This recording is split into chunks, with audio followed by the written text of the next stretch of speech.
Hello world. Today will be a quick lesson on if statements. If you learn this formula and how to apply it in your work documents, it can be very powerful.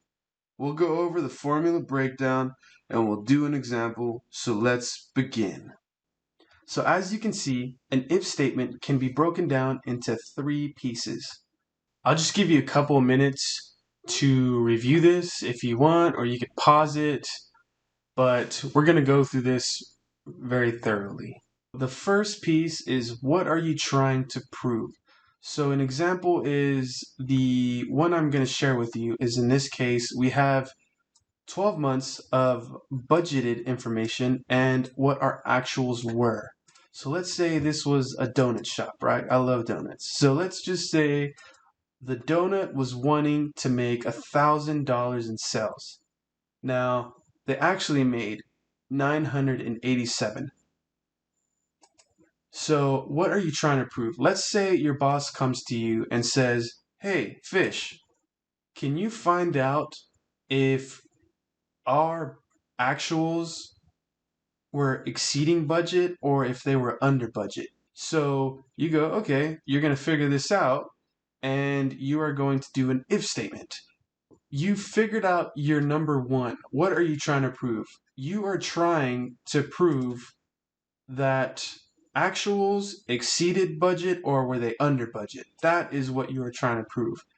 Now, that is number one. Number two in the if statement is, if it's true, what do you want it to say? What do you want Excel to tell you? So going back to the list, if this actual is over budget, Excel, I want you to tell me exceeded. If not, say short, meaning we did not meet budget. So that is going to be the true. And I just basically said what the false is going to be. So we're just going to put short. So if it's not true, then that means it's false. It's either right or it's wrong. There's no in between. Now that we kind of mentioned what the if statement is and its applications, let's begin with the formula. So you always want to start the formula with an equals. We're going to write if, parentheses. Oh, you don't need to see that, even though that says nothing, but okay, let's go back. Get out of here. We are going to start off with an equals, then you're going to hit if was actual greater than budget. And if actual was greater than budget, then that means we exceeded. Otherwise, we did not meet.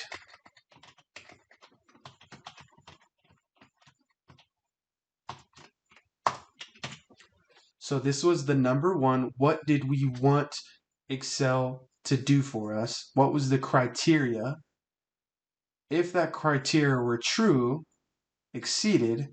If the criteria were false, did not meet.